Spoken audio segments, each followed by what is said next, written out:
Dawn light seeped through the windows of the Hillside View rest stop as Jake Collins placed a makeshift birthday cake crafted from hamburger buns before his sleeping daughter. Last night, their old car had refused to start, the only home the two had known since his wife passed away 3 years ago. A solitary candle flickered in the early morning breeze. From a luxurious RV park nearby, a strange woman stood watching, her hand unconsciously tightening around her empty wedding ring finger. Would you help a struggling family if you saw them celebrating a birthday at a rest stop? What would you do if you were in their situation? Jake gently brushed a strand of hair from Emma's forehead, his calloused fingers a testament to the double shifts he'd been working since Sarah's death. At 32, the former head chef looked a decade older, his eyes carrying the weight of medical bills, eviction notices, and the constant struggle to keep his daughter's world from falling apart. 3 years ago, he had been creating culinary masterpieces at the River Stone, a restaurant known throughout the region. Then Sarah got sick. Stage 4. 6 months later, she was gone, leaving behind mountains of medical debt and a 5-year-old daughter who still asked when mommy was coming home. Now, home was wherever they could park. 2 weeks ago, they'd been evicted from their small apartment, the landlord apologetic but firm. Jake had smiled for Emma's sake, telling her they were going on an adventure. She had believed him with the innocent trust only an 8-year-old could muster. "Happy birthday, pumpkin," Jake whispered, watching Emma's eyes flutter open. Her face brightened immediately upon seeing the makeshift cake, the hamburger buns arranged in a circle with peanut butter as frosting and a single candle in the center. "It's perfect, Daddy," she exclaimed, sitting up straight on the weathered picnic bench. She didn't mention the real cake they'd planned before the car broke down, or how they were supposed to be celebrating in their new apartment, the one that had never materialized. Instead, she closed her eyes, made a wish, and blew out the candle with a smile that broke Jake's heart.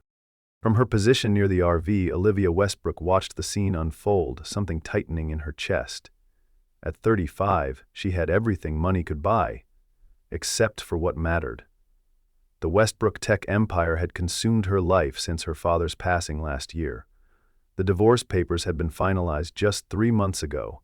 After discovering her husband's affair with her personal assistant, the betrayal still stung, but not as much as his parting words. "You were never really there, Liv. Just a bank account with a pulse." Her therapist had suggested this road trip, 3 months away from board meetings and investment portfolios. "Find yourself," Dr. Reeves had said. So far, Olivia had found beautiful vistas, luxury accommodations, and an emptiness that seemed to follow her regardless of the zip code. As she watched the father and daughter, Emma suddenly began to wheeze, her small body hunching forward as she struggled for breath. Jake's face transformed into pure panic. He frantically searched through a worn backpack, his movements growing increasingly desperate. "Where is it? Emma, honey, where's your inhaler?" His voice cracked with fear. "Used it. Yesterday," Emma managed between gasps. "Last one." Without thinking, Olivia rushed forward, her hand already reaching into her purse. "I have one," she called out. "I carry them for my asthma." Jake looked up, startled by the appearance of this stranger in designer jeans and a simple white blouse that probably cost more than his monthly rent, but his daughter was turning pale and questions could wait. He took the inhaler Olivia offered, helping Emma take the medicine. "Small breaths, pumpkin. That's it. You're doing great." His voice was calm now, though his hands still trembled. Slowly, Emma's breathing normalized. She leaned against her father, exhausted from the attack. Jake looked up at the woman who was now standing awkwardly beside their picnic table. "Thank you," he said, the words inadequate for what she'd done. "I don't know what would have happened if—" "It's nothing," Olivia interrupted, uncomfortable with gratitude she felt she didn't deserve. "I'm just glad I was here." Emma studied the stranger with curious eyes. "Are you an angel? Daddy says Mom sends angels sometimes." A smile tugged at Olivia's lips, the first genuine one in months. "No, definitely not an angel, just someone who happened to have what you needed." Jake cleared his throat, pride warring with practicality. "I'd like to repay you somehow. The medicine isn't cheap, and—" "Please don't worry about it." Olivia waved away his concern, then hesitated. Actually, there is something. I smelled your breakfast cooking earlier. It's been a while since I've had a home-cooked meal. Maybe you could... Hmm. She gestured toward the small portable stove near their picnic table. Jake's expression shifted subtly. Cooking? His passion. His former life. That I can do, he said with the first real smile he'd worn in days. With practiced movements, Jake began preparing a simple breakfast with the few ingredients they had left. Emma, recovered from her attack, eagerly told Olivia about her father's culinary background. He used to make food that people took pictures of before eating, she explained proudly. Mom said he could make cardboard taste like Christmas. Olivia watched as Jake transformed their meager supplies into something that smelled divine. His hands moved with precision and confidence that had been absent moments before. This wasn't just cooking. This was artistry. I'm Olivia, by the way, she offered, extending her hand. Most people call me Liv. Jake Collins, and this is Emma, the birthday girl. The breakfast. Scrambled eggs with herbs, toasted bread with the last of their butter, and carefully rationed bacon was better than anything Olivia had eaten in months, despite dining at some of the country's most exclusive restaurants during her trip. This is incredible, she said honestly. You have a real gift. Jake shrugged, but couldn't hide the spark of pride in his eyes. It's just breakfast. Daddy makes the best food in the world, Emma declared with absolute certainty. He's going to have his own restaurant someday, right, Daddy? Jake's smile faltered slightly. Someday, pumpkin. He glanced at their broken-down car. Speaking of which, I should probably try to figure out our next move. Olivia followed his gaze. Car trouble? Nothing that a few $1,000s won't fix, Jake said with forced lightness. We'll figure something out. Olivia hesitated, then made a decision. I'm heading to Ridgecrest. There's a good mechanic there. A friend of a friend. I could give you a lift. Maybe they could take a look. Jake's instinct was to refuse, but Emma's hopeful expression stopped him.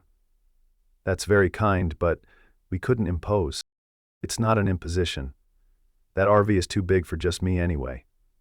Olivia surprised herself with the offer. 3 months of solitude, and suddenly she was inviting strangers into her space?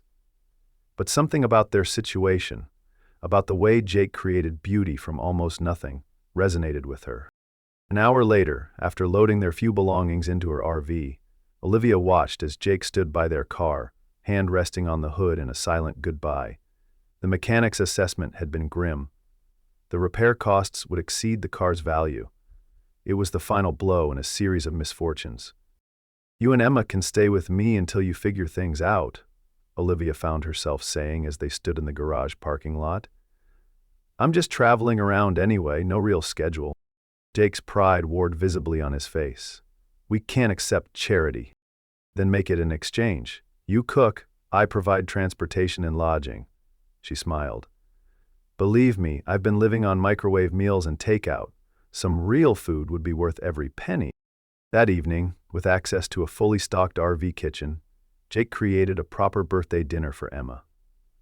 Olivia sat across from them, watching as the little girl's eyes widened at the sight of real birthday candles on a chocolate cake Jake had somehow produced from basic ingredients. Make a wish, sweetie, Jake encouraged. Emma closed her eyes tightly, then blew out the candles with a decisive puff. I can't tell you what I wished for, she said seriously, but I think it might be coming true already. Over the next few weeks, a routine developed. They traveled along the coastal highway, stopping at small towns and scenic overlooks. Jake cooked meals that made Olivia wonder why he didn't have his own cooking show. Emma's asthma attacks became less frequent with proper medication, which mysteriously appeared in the RV's medicine cabinet. Olivia found herself sharing stories from her childhood, carefully edited to remove mentions of family wealth or her corporate position. She spoke about her father's expectations, her failed marriage, and her uncertainty about the future. Jake listened without judgment, offering insights that came from someone who had lost everything and survived. In turn, Jake slowly revealed his story, how he and Sarah had met at culinary school, their dreams of opening a restaurant together, and how quickly those dreams unraveled when she got sick. I don't regret giving up my career to care for her, he said one night as they sat outside the RV under a blanket of stars, Emma asleep inside. But I do regret not being able to give Emma the life Sarah wanted for her. You've given her something more valuable, Olivia replied softly. She knows she's loved. Not every child has that certainty. One rainy afternoon in a small coastal town, Emma sat at the RV's table with Olivia, drawing pictures on an iPad Olivia had just happened to have as a spare. Jake was napping after a night of Emma's fever keeping them both awake. Can I tell you a secret? Emma whispered, glancing toward the bedroom area where her father slept. Of course, Olivia replied, setting aside her book. Daddy cries sometimes when he thinks I'm sleeping. Emma's fingers traced patterns on the screen. He doesn't cry at night anymore, though. Not since we've been with you. Olivia felt something catch in her throat. Your dad is the strongest man I've ever met, Emma. Mom used to say that love isn't finding a perfect person, but seeing perfection in an imperfect person. Emma looked up, her eyes wise beyond her years. I think Mom would like you. She's always around, you know. She'd tell me if she didn't like you. Olivia blinked back unexpected tears. I wish I could have met her. You already have, Emma said with the simple conviction of a child. She's always here, and she likes you. That evening, Jake prepared a seafood pasta with ingredients they'd purchased at a local market. As they ate, Olivia found herself watching him. The confidence in his movements, the care he took, plating even a simple family meal. The way his eyes crinkled when Emma made him laugh. Something was shifting inside her, a feeling she couldn't quite name. Later, as Jake washed dishes and Emma showered, Olivia received a call from her assistant. She stepped outside the RV to take it, unaware that Jake had finished the dishes and could hear her side of the conversation through the open window. No, the board meeting will have to wait until I return. Yes, I understand the acquisition is time-sensitive, but that's why we have a management team. Tell them Westbrook Tech CEO will address their concerns when I'm back in 3 weeks. Jake stood frozen in the kitchenette, a dish towel in his hands. Westbrook Tech, one of the largest technology companies in the world. Olivia wasn't just some woman on a road trip. She was Olivia Westbrook, worth billions, featured on magazine covers, and apparently slumming it with a homeless chef and his daughter. His shock deepened when he noticed a folder on the table that had fallen from Olivia's bag. Inside were papers for Emma's enrollment in an exclusive private academy, complete with a full scholarship. Another document showed the paid invoice for their car repair, an amount that made Jake's stomach twist. Medical insurance papers for both him and Emma, a lease agreement for an apartment in Ridgecrest. Olivia stepped back into the RV, her phone call complete, to find Jake standing with the documents spread before him, his face pale and rigid. Were you planning to tell us about your charity project, or just drop us off at our new life with a pat on the head? His voice was quiet but sharp with hurt. Olivia's eyes widened. Jake, it's not like that. Then what is it like, Miss Westbrook? He gestured to the papers. Scholarships, apartments, medical insurance, all arranged without a word to me. Did you think I couldn't make these decisions for my own daughter? I was trying to help, Olivia said, her confidence faltering at the anger and betrayal in his eyes. We're not a charity case, Jake said, gathering Emma's few possessions. We're not some feel-good story you can tell at your next board meeting about how you saved the poor chef and his sick daughter. That's not fair, Olivia protested, her voice rising. I never saw you that way. Then why the secrecy? Why not just be honest about who you are and what you were doing? Jake's hands were shaking now. I trusted you. Emma trusted you. We let you in. I was afraid, Olivia admitted, tears welling in her eyes. Afraid if you knew who I was, you'd see me differently. That you'd never let me be part of whatever this is. Part of what? Your vacation from reality? Is that what we are? A little taste of how the other half lives before you go back to your real life? The hurt in Jake's voice was palpable. Emma emerged from the bathroom, her hair still damp, eyes wide as she sensed the tension. What's happening? Why are you fighting? Jake took a deep breath, forcing a calm he didn't feel. We're leaving, Pumpkin. Get your backpack. Leaving? But why? I like it here with Liv. Emma's voice trembled. Sometimes adults make mistakes, Emma, Jake said gently. We thought this arrangement could work, but it can't. Please don't do this, Olivia pleaded. Let me explain. Jake shook his head. You had weeks to explain, to be honest. Instead, you played house with us while making decisions about our lives behind my back. He called a taxi using Olivia's phone, then handed it back to her. My pride is all I have left. It's not for sale. Standing in the RV park, watching the taxi drive away with Jake and Emma inside, Olivia felt hollowed out. The emptiness that had followed her before their meeting was nothing compared to this new void. For a few precious weeks, she had felt part of something real, something that mattered. Now it was gone, leaving only the cold certainty that some things money couldn't fix. 2 weeks later, Jake was working a double shift at a local diner when he received the call from his former sister-in-law, Jennifer. Her voice was apologetic but determined, as she explained that she and her husband Robert had filed for custody of Emma. It's not that we don't think you love her, Jennifer said hesitantly, but you're living in a motel, Jake. You have no stable home, no health insurance. Sarah would want better for Emma. The custody hearing was set for the following month. Jake spent every free moment researching family law at the public library, preparing to represent himself since he couldn't afford an attorney. The motel manager had agreed to write a letter confirming their residency, and Jake had secured a second job at a restaurant to demonstrate financial stability. Each night, during their allowed phone call, Emma would ask when she could come home. Soon, pumpkin, Jake would promise, his voice steady despite the fear churning inside him. Daddy's working on it. I miss you, she would whisper. Aunt Jenny is nice, but she doesn't make pancakes like you do. The morning of the hearing arrived, and Jake stood outside the courthouse adjusting his only tie, a thrift store purchase that still smelled faintly of someone else's cologne. Inside, he spotted Jennifer and Robert with their attorney, a polished woman in an expensive suit. Jake clutched his folder of carefully prepared documents, trying to quiet the voice in his head that said he was outmatched. The proceedings began with Jennifer's attorney outlining their case. Jake's financial instability, the lack of permanent housing, Emma's asthma requiring consistent medical care. She presented evidence of Jake's eviction, photos of their car that had served as temporary housing, and expert testimony about the psychological impact of instability on children. When it was Jake's turn, he stood with shaking hands but a steady voice. I may not have much, he began, but everything I do have is for Emma. Yes, I've struggled. Yes, we've faced hardships. But through it all, Emma has never doubted for a second that she is loved completely. He presented his own evidence. Emma's school report showing good grades despite their circumstances. Letters from teachers praising her resilience and emotional well-being. Proof of his new jobs and the small apartment he had managed to rent. My wife's last words to me were, keep our family together, Jake said, his voice breaking slightly. That's what I'm fighting for today.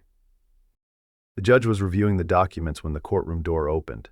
Heads turned as Olivia Westbrook entered, followed by a team of attorneys. Jake felt his heart stutter in his chest. She looked different now, every inch the CEO in a tailored suit, her hair pulled back in a sleek ponytail. Only her eyes were the same, meeting his with an intensity that made him look away. Your Honor, Olivia's attorney addressed the court. We request permission for Ms. Westbrook to address the court as a character witness for Mr. Collins. The judge, clearly recognizing Olivia, granted permission with raised eyebrows. Olivia took the stand, her posture perfect, but her hands clasped tightly together.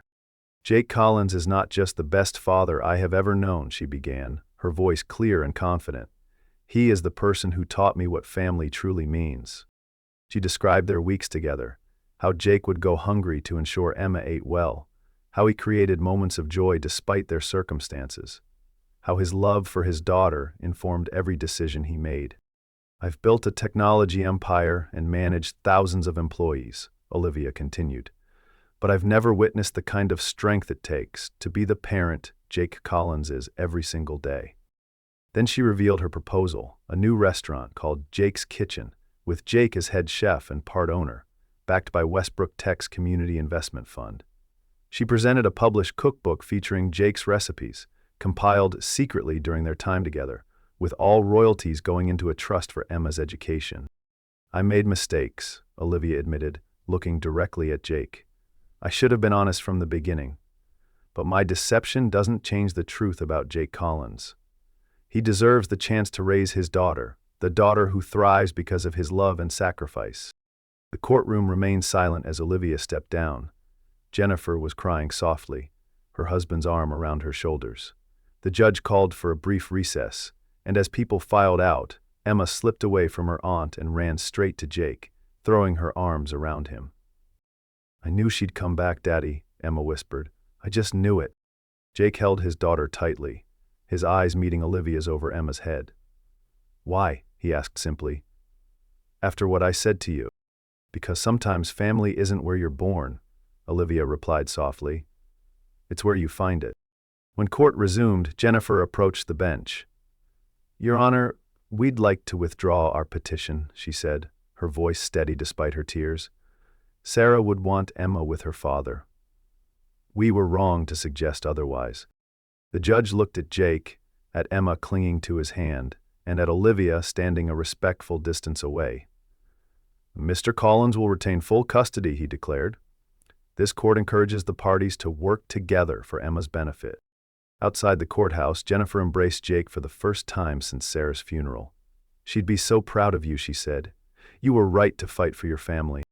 As Jennifer and Robert left, Jake turned to Olivia, who was waiting by her car, giving them space. Emma ran to her immediately, hugging her tightly. "Thank you," Jake said simply when he approached. "But I can't accept charity, even now." "It's not charity," Olivia replied. "It's investment. In a talented chef, in a promising business. The contracts are real, Jake. You'd earn your ownership stake through sweat equity. All business, I promise." Jake studied her face, searching for pity but finding none. "And the cookbook?" "It was already selling pre-orders before I arrived today." A small smile touched her lips. "Turns out people are interested in authentic family recipes with a story behind them." 6 months later, Jake's Kitchen celebrated its grand opening in a renovated historical building in downtown Ridgecrest. The simple, elegant space reflected Jake's philosophy about food, unpretentious but crafted with care and attention to detail. Emma had her own room above the restaurant, decorated with her artwork and a special easel Olivia had given her for her 9th birthday. Jake had hired a small, dedicated staff, including a sous chef who had worked with him at the Riverstone years before. The restaurant was already developing a reputation for exceptional food, served in a warm, familial atmosphere.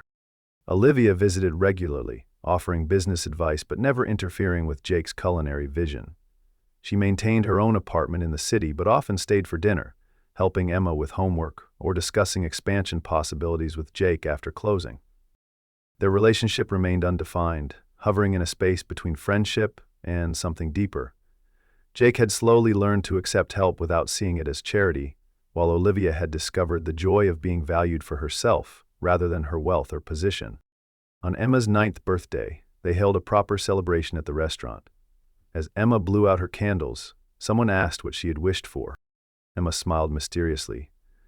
"I can't tell you, or it won't come true, but I think it's already starting to happen, a little bit every day."